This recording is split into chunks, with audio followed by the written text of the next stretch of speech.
Hello, everyone. Please be seated. We're about to start momentarily.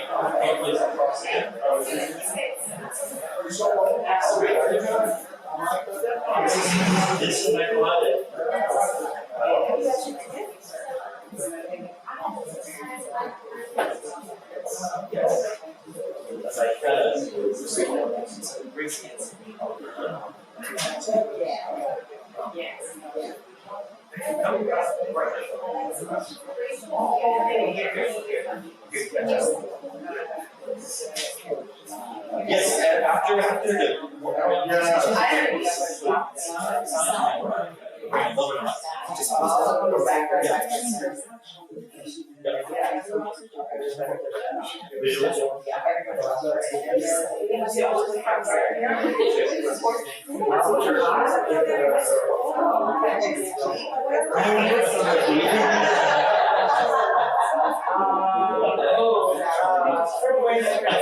not working.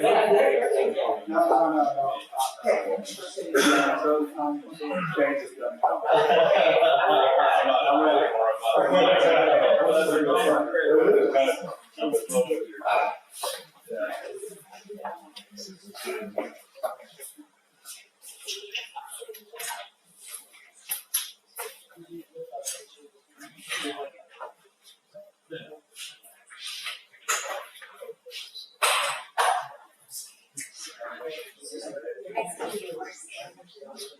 Okay, everybody, hello, and welcome to Politics and Prose bookstore at Union Market. My name is Charles. I'm the supervisor here at Union Market.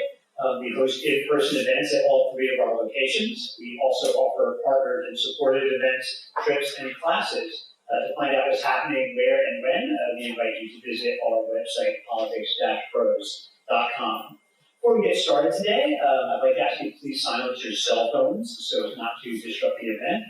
When we open the floor to your questions, we'll pass around the microphone. You can just raise your hand and we'll come to you. Following the Q&A, we'll have the signing up here at this table. We have copies that are front registered for purchase. We'll ask you to line up and then we'll come by to ask you for personalization. So please make sure you have your books ready for us. Once the event is complete, we ask you if you can give us a hand and you can fold up the chairs and leave them up against the wall. That'll help us kind of break down the event. So now, without further ado, tonight I am very excited to welcome Mike Wilson and José Antonio Lucero, celebrating the release of their new book, What Side Are You On? A Tohono O'odham Life Across Borders.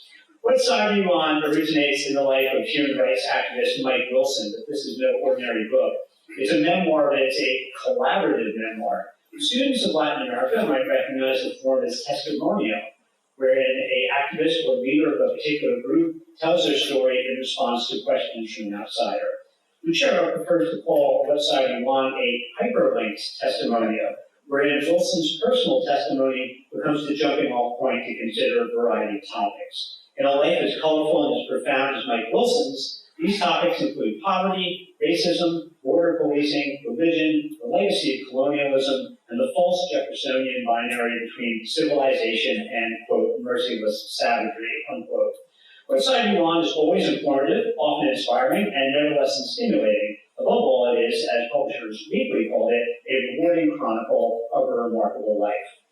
So Mike Stephen Wilson was born on the Tohono O'odham Reservation in 1949 and grew up in the segregated mining town of Ajo, Arizona. After serving in the U.S. military as an advisor to El Salvador's repressive right-wing government, he spent time in the seminary and became an activist on behalf of the migrants forced across from Mexico into America via Tohono O'odham lands. He was recently made an honorary Doctor of Divinity by the University of Redlands. José Antonio Lucero is the chair and professor in the Comparative History of Ideas Department at the University of Washington in Seattle. He holds a joint appointment in the Henry M. Jackson School of International Studies and is the author of Struggles of Voice, The Politics of Indigenous Representation in the Andes, published by the University of Pittsburgh Press. They have a great story to tell, and I'm looking forward to a fascinating discussion. So please join me in giving a big Union Market welcome to Mike Wilson and José and Lucero. Take it away, gentlemen.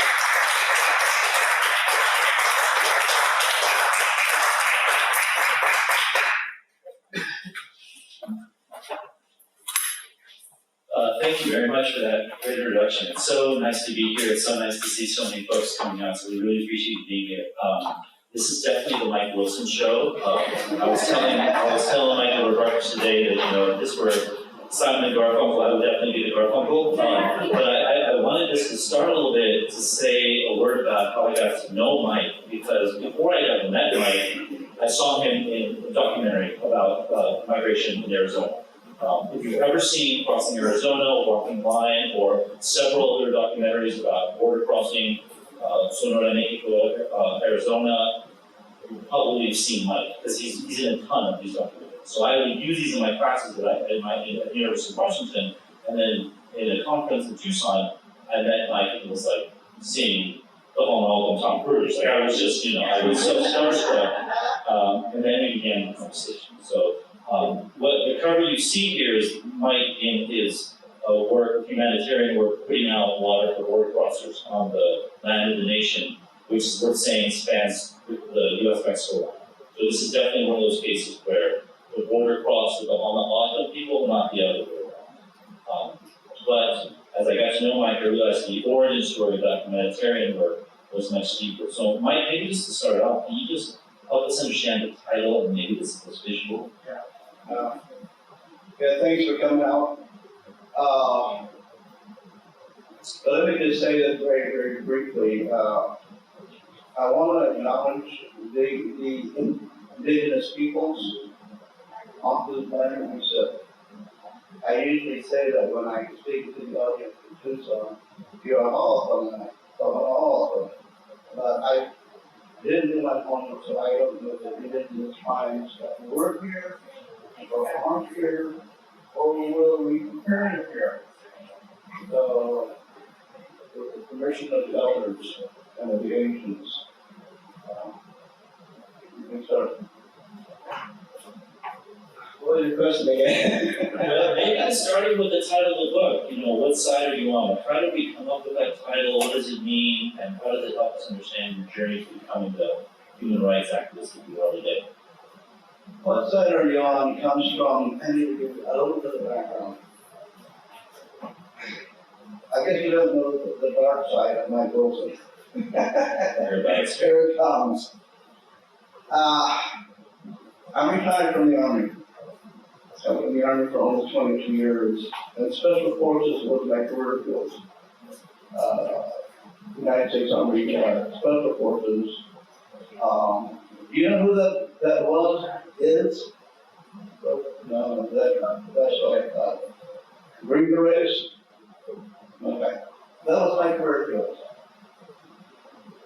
I volunteered to be a military advisor in El Salvador in the midst of a civil war, a brutal military dictatorship, a fascist dictatorship in El Salvador that the American government was funding by the hundreds of millions of dollars.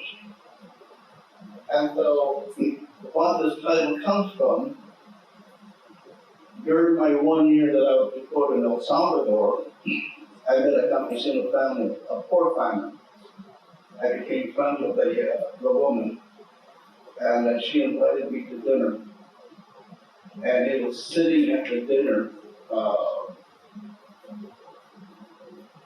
Before I forget that, let me go back a little bit further.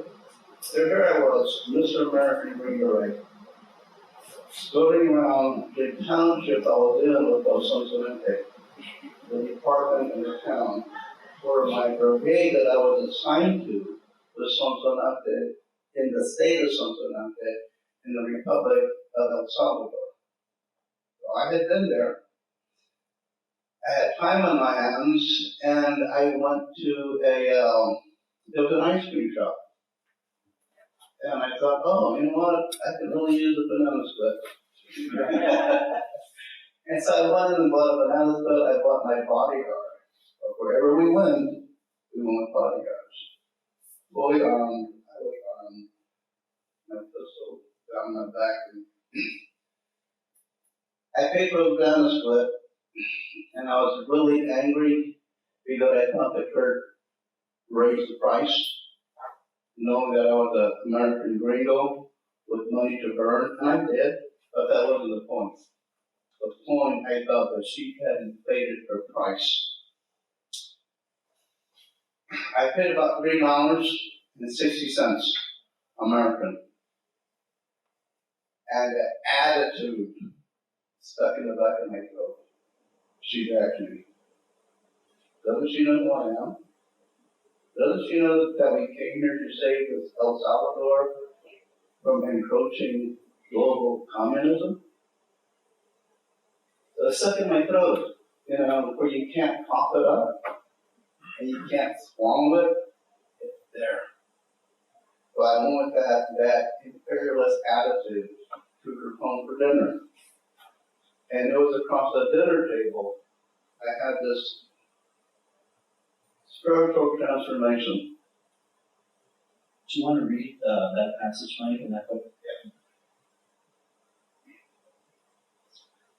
So I go to her house. Her husband is a bus driver. You know your school buses, when they're beyond the serviceability, they go to bus heaven in developing countries like El Salvador, and they become part of the public transportation system. So he was a rural bus driver from town to town to town. So he's not home yet, and I'm there. I take a 6-pack of beer. I mean, that's the least I could do. So I go there. The kids eat first. We don't know what time he's going to show up. So we're sitting at the kitchen table, and we're waiting for José to come home.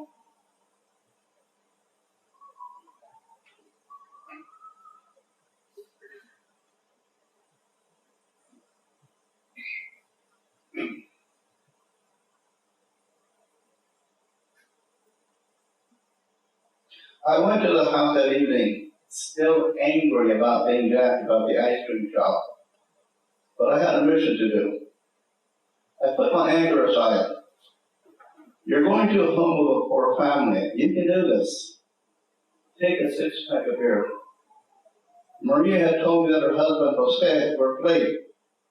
He was a rural bus driver who drove one of those school buses, an American school bus, whose serviceability stateside had expired. When those buses die, they go to heaven in faceless Central America to be resurrected as part of the public transportation system. In this case, as part of the rural bus system. José drove from village to village in the campo, countryside.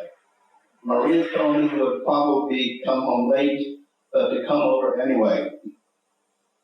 I probably got there about 6 o'clock, and the girls were playing in the living room floor of their public housing apartment. Maria and I chatted. She said, why don't I feed the kids now? And when José gets home, the three of us can sit down and have dinner together. I said that would be fine, because I knew the girls were hungry. They were active. They were being kids. They ate and went back to the living room. We were sitting at the table, sipping our beers, trying to make them last until José came home. The food was prepared and sitting in pots on the stove. They didn't have a telephone.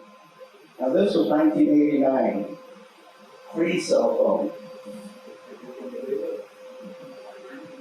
So this is not like you to call and say, honey, I'm coming home late and you and I have dinner.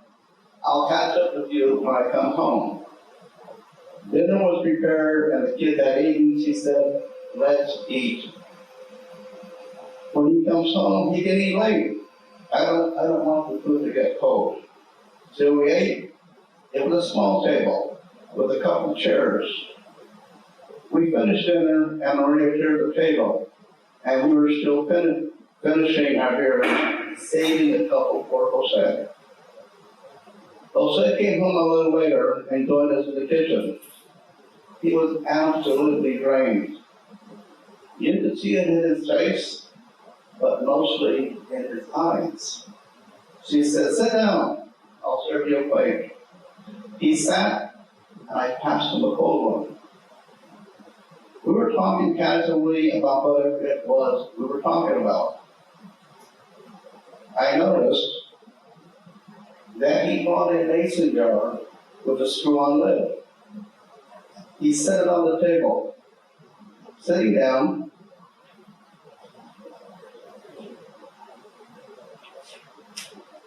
he put the mason jar in front of him.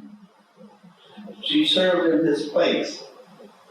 I wonder why he put the mason jar of coins on the table. It occurred to me this was his salary. It hit me like a 2x4 between the eyes. This is the man paid wages for himself, his wife, and his 3 children. He had been driving a bus all day, and these coins were his wages. He was the salt of the earth. As he ate, he unscrewed the lid from the mason jar. He tipped the jar over and shook all the coins into a pile on the table. There were mixed denominations of only coins. From across the table, they looked like the equivalent of our pennies, nickels, dimes, and quarters. He smoothed down the pile with his hands, with 2 hands, when he finished eating. He separated the coins by denominations, stacking them like poker chips. He stacked them one upon the other. At the end of the stacking, there were small pillars of coins. Then he moved these pillars one by one, like you see on a poker table. Then he moved these pillars. He was counting his wages aloud as he moved these stacks. At the end of his counting, I heard how much his daily wages were. I don't remember the final count, but I knew that his wages were less than what I had spent for my banana split. $3.60. After 10 hours of driving the bus, his wages were less than what I spent on the frivolous luxury of a banana split. Something was happening. I saw it. But more, I felt it. When the scales fell from my eyes, I saw a system of economic oppression. I remember telling myself, Mike, you are no longer at the kitchen table. You are now at the table of justice. Today you spent more for your banana split than what José earned for a day's work. I remember distinctly asking myself, what side of the table are you on? You, American Green Beret. It's for families like this that the Salvadoran government is calling the enemy. In your execution of Counterinsurgency 101, you are now a first-hand witness to injustice. You cannot excuse yourself from the table of justice. But, Mr. American Green Beret, where do you sit?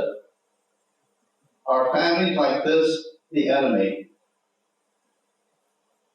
That's where the table comes from. A humble kitchen table was now the table of justice, and it was the communion table. So it was a transformation moment. And in many ways, Mike, that's where the idea of this collaboration started, to try to tell the story of Mike being a Green Beret special force operator, and Mike says to the right of Attila the Hun, to being this human rights activist who puts out water in the desert. And that's what the book tries to do. Mike tells the story, and then I try to provide a little bit of context after each of the chapters of Mike's life. Now, one thing that's striking, Mike, about even what you just said is the importance of the military to the story. But it's not only in your life. You shared with me that the military is also a family story, and we can even say it more broadly, it's a Native story. Native people in the U.S. enlist in the armed services at the highest rate for any demographic group. Any demographic group. So, Mike, could you just say a little bit about the importance of the military in your family's life and to the story in general? Yes, as sort of as a Native American, especially those of us children who are sons and daughters of World War II for veterans, like my father was. And in his traditional storytelling, I grew up listening to an awesome man speaking about his wartime services.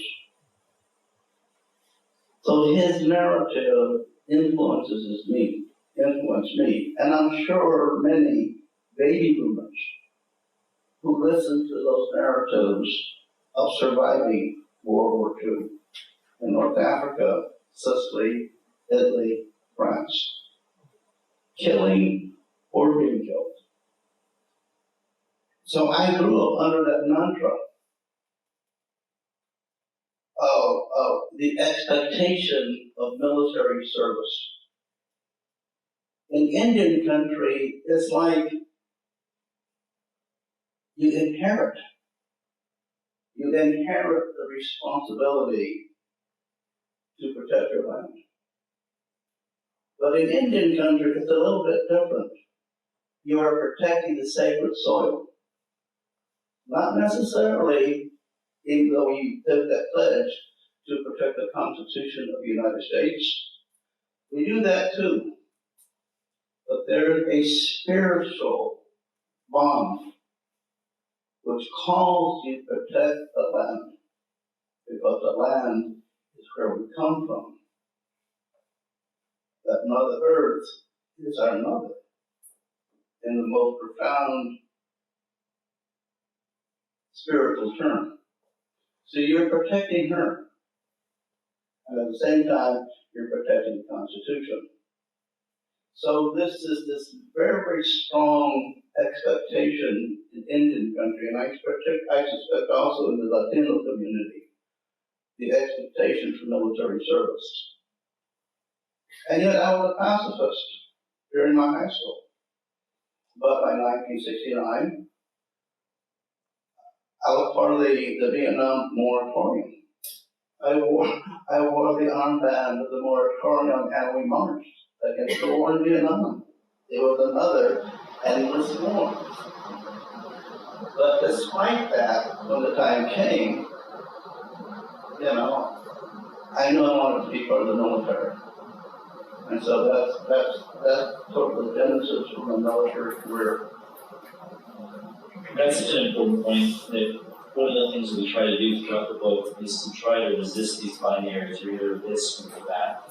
And one of the really remarkable things about what my story reveals is that Native people can be part of a military. They can do sometimes problematic things, for example, in Central America, and at the same time, Indigenous people can transform what it means to be in the military, which I think is one of the things we try to do in some of the essays here.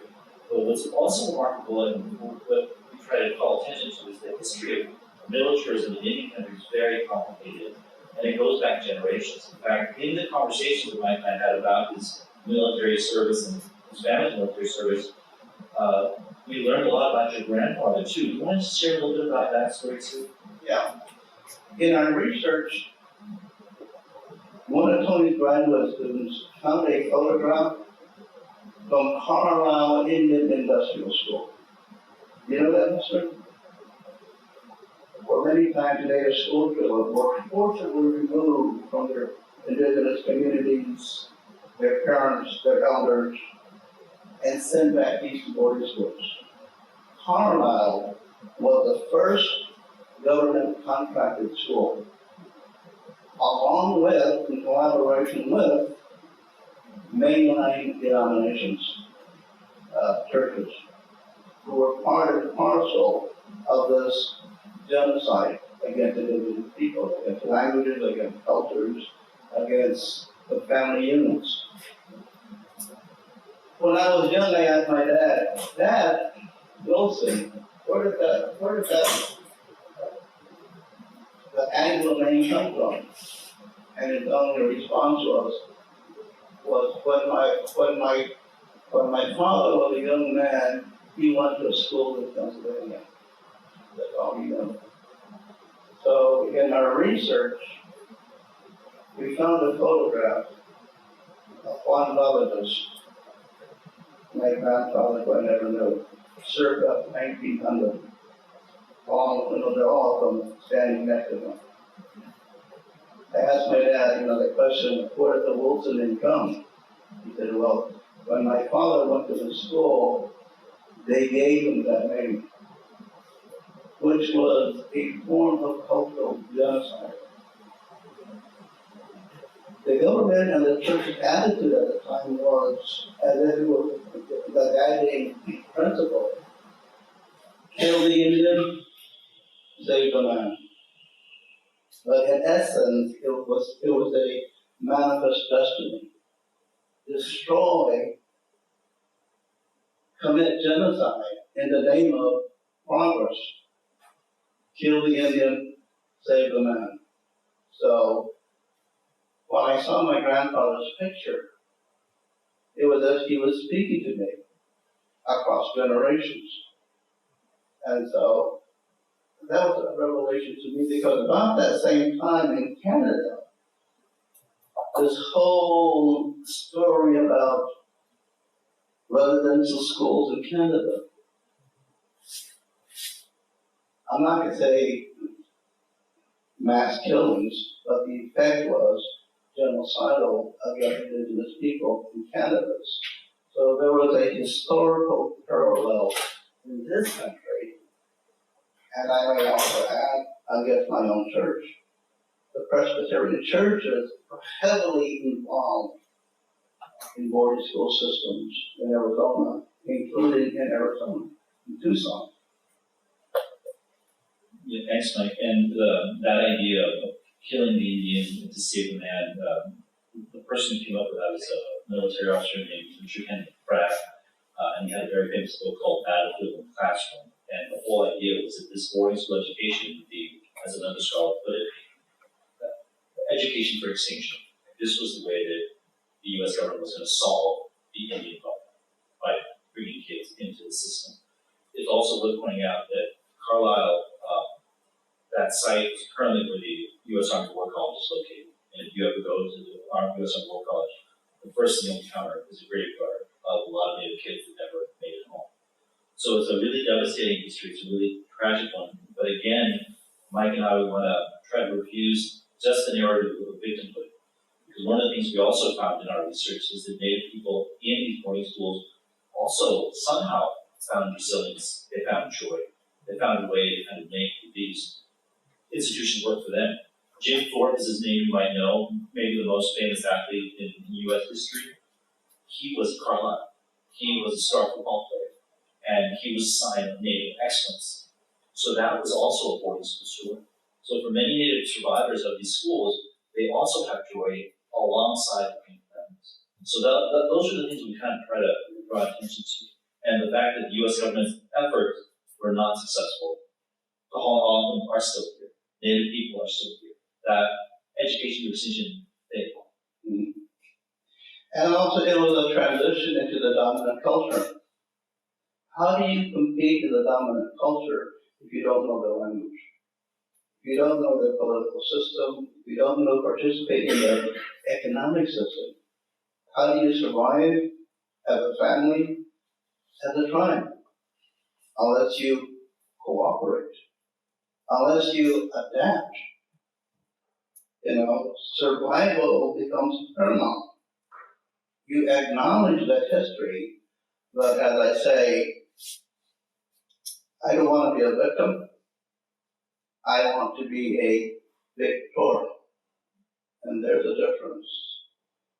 I, unlike many Native people, I do not worship at the altar of victimhood. Thanks, Mike. As Mike already pointed out, one of the other major through lines and themes in the book is about religion. So it's maybe worth pivoting a little bit to that part of the story, because after Mike leaves El Salvador, leaves the U.S. military, he goes to seminary. And that's a turbulent moment in your life too. If you wanted to say a little word about that experience in San Francisco Theological Seminary, or SFTS? Yeah. Foolish me. I thought that I had been called, literally called by God, to go to seminary and get my master's in divinity and come back to Arizona as a pastor of Word and Sacrament. I cried myself out of seminary. It was so painful. We had a history class called Church History and Politics. And then part of the professor's classroom instruction moved us from the classroom next door to Stewart Temple with the beautiful, somewhat beautiful, ugly as far as I'm concerned, stained glass windows. There were about 28 of them. They thought it was beautiful, circa 1955. Stained glass windows dedicated to white missionaries in Indian country. And some of us were given narratives to read. The professor had cut out from the pamphlet a paragraph describing each glorious white imperialist window missionary. I happened to get the last one. My window, the missionary shown standing over an Alaskan native medicine man. He's standing over him, holding a cross in his right hand and holding a Bible in the left hand. And the indigenous elder, the shaman, sitting on the ground with 4 other natives behind him. And he's sort of in this posing like this, either accepting the gospel or rejecting the gospel. But on closer look, I looked at that window. The shaman's face is a devil's face. He has horns coming out the sides of his head. He has fangs coming out of his mouth, and this outstretched hand are claws. So I told my faith community, if this is what you think of indigenous spirituality of Native people, I don't want any part of this church or any part of your Christianity. And so, and it was a struggle for me. Because I had thought that I had been called by God Almighty to become a pastor of Word and Sacrament. Here I was crying myself out of seminary, but I thought that I had disappointed God. But I was being disobedient to God. I called you. I called you. I called you. And here I was literally crying myself out of seminary. How can I not heed the voice of God? But it was so painful. But I had to make that moral decision to leave seminary. So I ended up on the Tohono O'odham Nation, putting in the water. This became my ministry. Putting out 55-gallon barrels of water on the nation for migrants crossing migrants from southern Mexico at that time and Central America, including El Salvador. The people now ask me, Mike, how can you come from this militaristic background, special operations, to putting out thousands of gallons of water for undocumented migrants, crossing through Tohono O'odham land, because our nation shares about 75 miles with Mexico. So they were coming from Mexico up through Sonora border state, onto the United States through the Tohono O'odham Nation. And 50%, I estimate conservatively, all migrant deaths in the Tucson state of the Border Patrol are on my tribal lands. Thousands have died. And my tribal governments have done zero to prevent suffering and dying.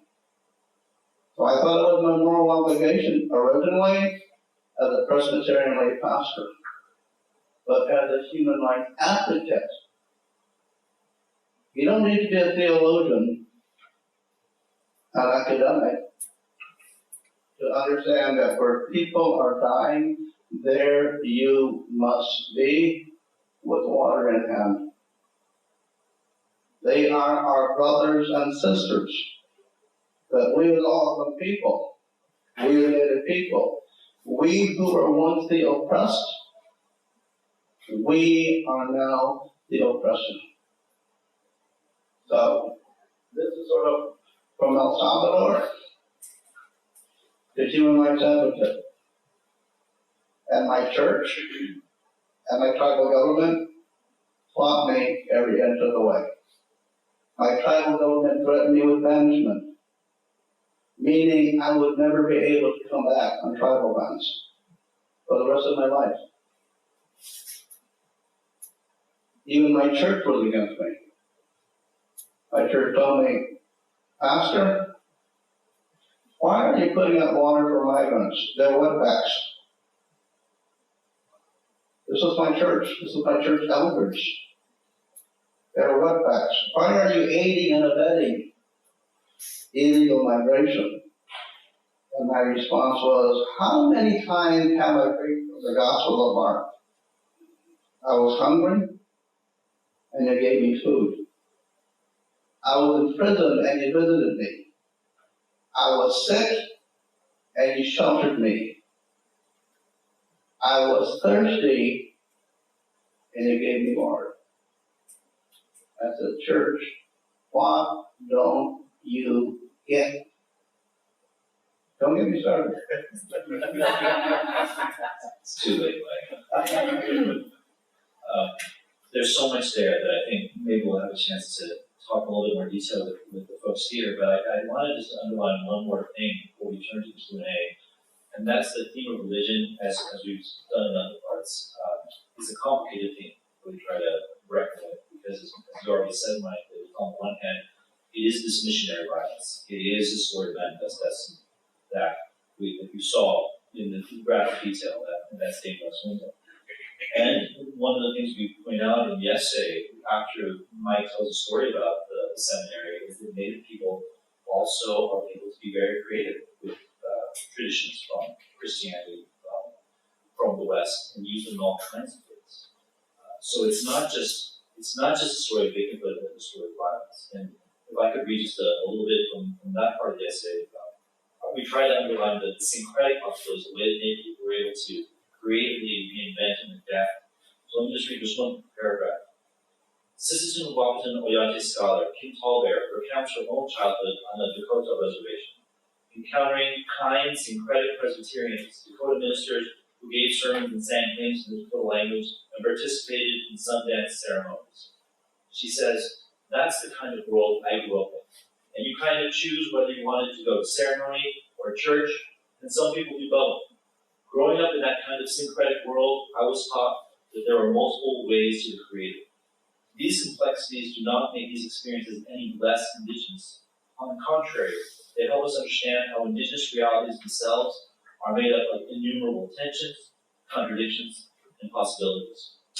And in every part of Mike's life, you see those tensions and possibilities in really remarkable ways. Mike has a crisis of consciousness in El Salvador, leaves the military, but he never really leaves the military. He's very proud of his military service. Finds himself out of seminary, as you may have heard, just got an honorary doctorate of divinity, so somehow he made it back. He fights with his tribe, but as he told me once, he's going to be all up until he dies, and probably still after that. So all of these contradictions are part of the reason why this story is so compelling and why I think it's really worth just spending a little time. So Mike, I don't know if you want to say any more words before we open it up for a wider conversation. So let's start the conversation, because we We'll see our time. Okay, great. So as was said, please wait for the mic to make it to you, because this is going to be on YouTube. We'll be famous. We'll be YouTube famous. So let's open it up. also one cautionary note. I don't want easy, cheesy questions. I'm a former educator. I don't want easy, cheesy questions. I want hard, compelling, soul-stirring questions. This is what I'm here about. Okay, who wants to start us off? Right here. Okay.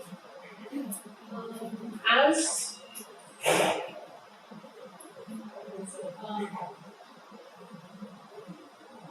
in your life now, how do you reconcile your current beliefs and actions with things that you might have done in the service of the U.S. military when you were younger? It's a hard question. Yeah. Repeat the question. So again, the question is like, how do you now kind of reconcile, think about things you did in your earlier life, now that you're on the other side? I reconcile, I consider El Salvador the before and after in my life. All of our lives are a journey. See, those of us on the left,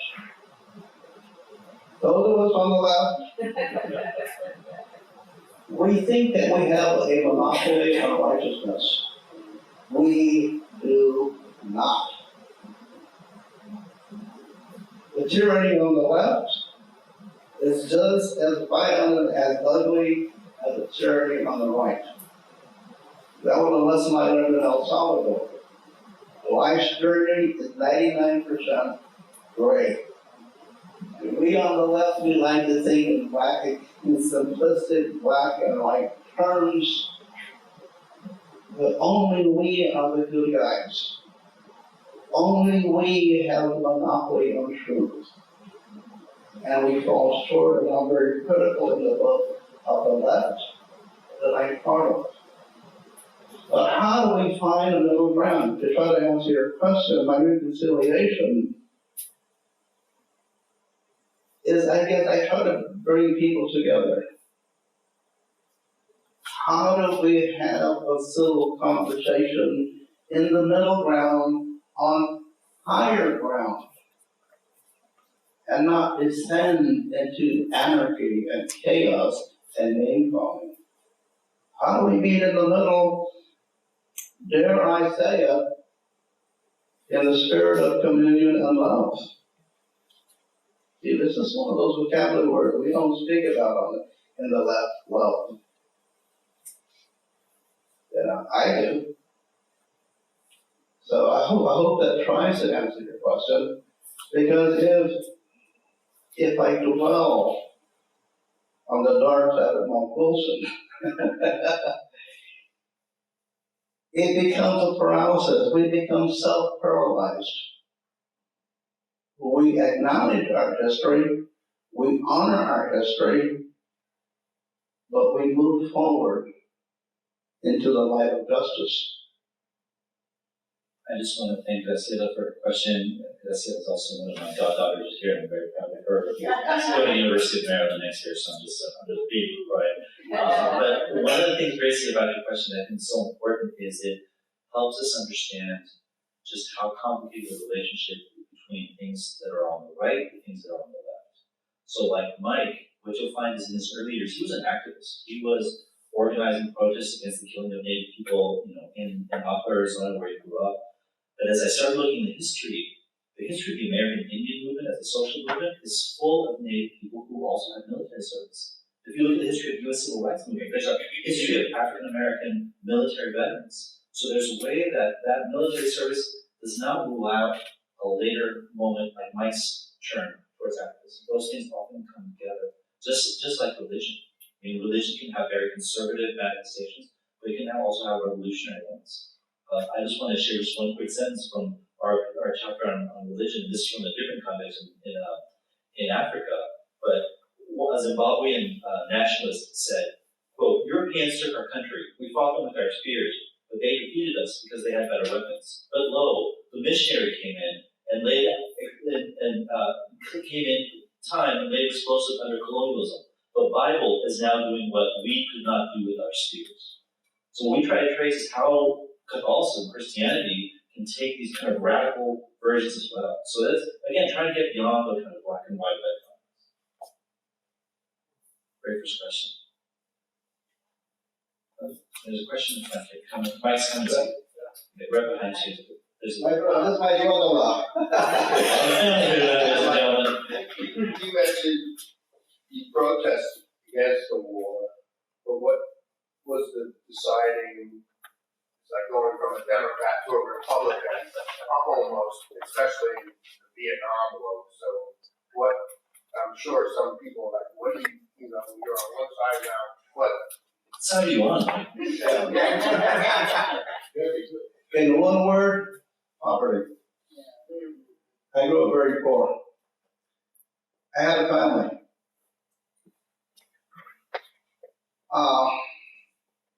I needed to put food on the table. I was studying at the University of Arizona. I thought I was academically prepared. For heaven's sakes, in between my junior and senior year, I went to Yale Summer School, one of the National Science Foundation programs. So all of them and other indigenous people of children of color went to Yale Summer School for 6 weeks for the very comprehensive college prep program. So I thought I was college bound. I was never bound. And as a person of color, we were limited to not only a second-class citizenship, but a second-class education. And I didn't know that. Nobody ever told me, encouraged me to go to school. And so to answer your question, I remember my dad's story, that it was still here. And I said, you know what, I need to give it a try. I need to get out of Dodge. I need to get unserved. I need to be a man. I need to take care of my family. I need to take care of my wife and my child. I need a job. So that was part of it.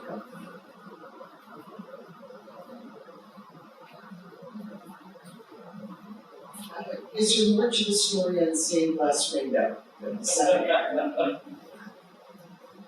What's your question? Well, is there more to the story? Oh my goodness.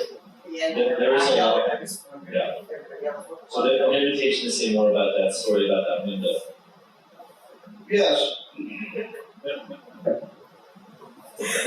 I thought I was going crazy. This chapel had been built in 1955.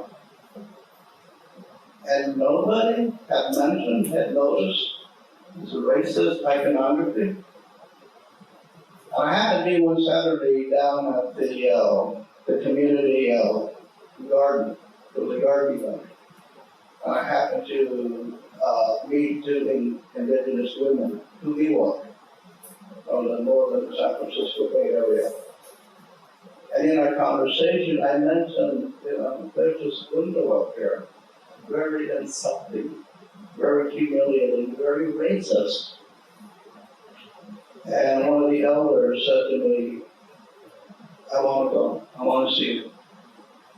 So the day came, she came, and she brought another meal water with her. And we went on the outside of the church, up the balcony, up to the terrace, for you to stand eye level from the outside, the stained glass window. And with the sun coming through the window, that green face and the hands were more vivid. Those elder women became terrified, and I could feel their fear. The female elder took off her medicine bundle, her medicine pouch, took it off her neck, and put it on the windowsill beneath the evil spirit. Well, I knew I wasn't crazy. If another person of color, if another indigenous person confirmed my fear, confirmed my anger, my pain, I wasn't crazy. But I needed to get out of there. And so, this is how painful it was for indigenous people. Let me say this. It's not the seminary. It's in our society. There are hundreds of stained glass windows in our society that need to be painted. Thank you for asking that question. This is chapter 4 of the book, and in many ways, it's my favorite chapter, that story that Max tells. And one of the reasons why is because, in addition to this terrible narrative manifest destiny that my brother just went through, it's also a story of solidarity. Because it's interesting that your classmates, they started a petition to take it down, and it is taken down. So there's another part that you actually managed to take down the window, and you want to share a word about where you find it after it's taken down? My classmates initiated a petition to the board, the governing body of the seminary, to remove the window. So the board took it out. And before I left seminary, I wanted to come face to face with this painful history in front of me. So I finally tracked it down to the maintenance shop in the basement of one of the dorms. And the maintenance man at the campus, he let me in, he said, there it is, leaning up against the wall. So this is where I took out a piece of typing paper and I traced the face because I wanted to be certain that I was seeing claws, fangs, and horns. So they took it out for the time being. The maintenance man looked at me and says, I'm glad you took that window out. I'm Cherokee.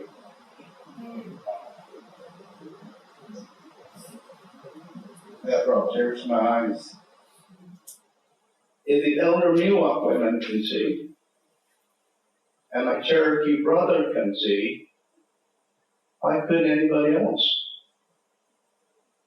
Why did it take me through my tears to make this revelation known?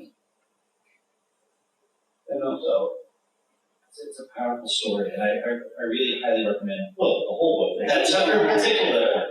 And one of the other stories that comes out, and Mike talks about feeling what we call a sense of Holocaust, just that all the Native people were gone. And you bring up the example of Ishi, who was a very famous figure. There's a very famous book written by an anthropologist, last name Scrover, about Ishi is the last of his people. So you mentioned that story, and then in the historical essay after it, I point out that Ishi, who actually dies at the University of California, Berkeley, he literally spends the rest of his life in a museum. It's a tragic story, it's very sad. But a lesser known part of the story that we talk about is that Ishi sometimes had a roommate who was also the Tohono O'odham, a man named Pandorodes, whose relatives might know on the reservation. And unlike Ishi, who's like stands in for native suffering and victimhood, Pandorodes was multilingual, was a traveler. He would take Ishi out into San Francisco. He was always all over. He actually knew Kroger very well, and Kroger's daughter, the novelist Ursula Le Guin, who referred to Pandorodes as one of her native uncles. So again, it's not just a story of indigenous suffering, it's also a story of indigenous mobility, indigenous ingenuity, and indigenous innovation. All of these stories are in one story. and survival. We're still here. After 500 years, whether you like it or not, we're here. One more question?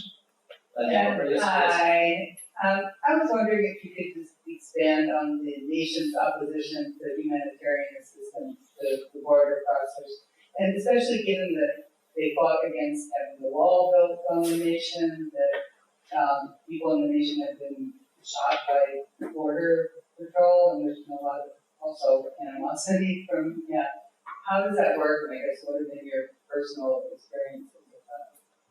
Yeah, There's a little bit of dualities to navigate. yeah, remember that my nation shared about 75 border miles with Mexico. There's a heavy border patrol presence on my tribal lands. And people always ask me, Mike, what in the world is the border patrol doing on your reservation? I thought you were a sovereign nation. I said, no, that's the question. There is a myth of sovereignty. The myth of sovereignty, we're not a sovereign nation. Recognized tribes with reservation lands, those lands are first and foremost federal trust lands. This is why the Border Patrol has primary law enforcement jurisdiction. In Indian country, USA. And tribes have never challenged the federal government over that issue of sovereignty. A year ago, April, a tribal member was killed by Border Patrol agents in front of his house, in front of his family. And Border Patrol agents in Indian country, they have this called the qualified immunity. The United States Supreme Court decision that Border Patrol agents cannot be sued for homicide because they, in performing their law enforcement duties in Indian country, they are protected by what's called qualified immunity.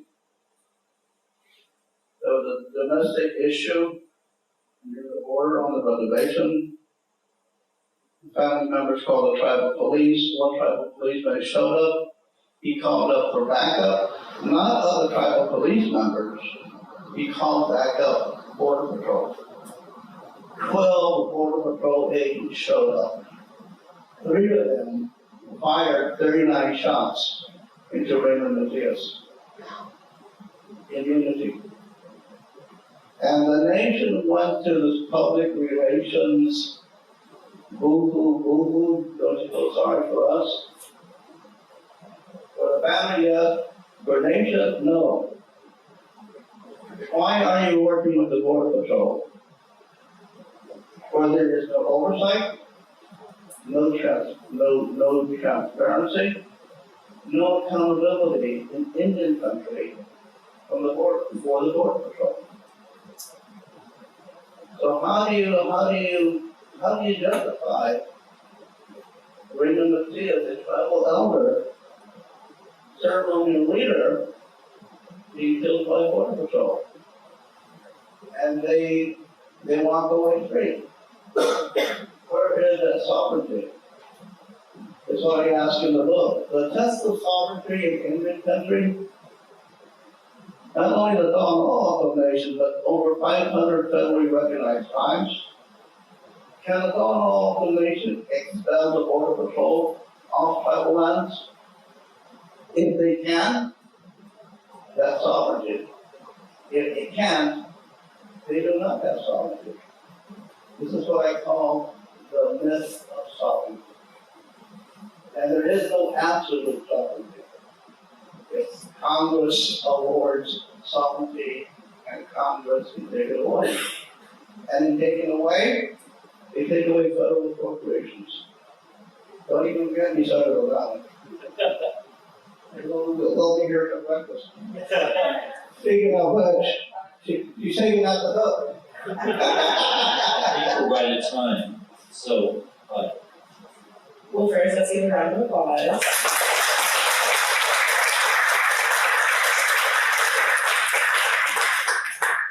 Thank you all so much for coming to today's event. If you're interested in purchasing a copy of the book Saturday on, we have several copies available at the front register. If you're interested in having your book signed, the signing line will start right in front of this table and you there's some chairs.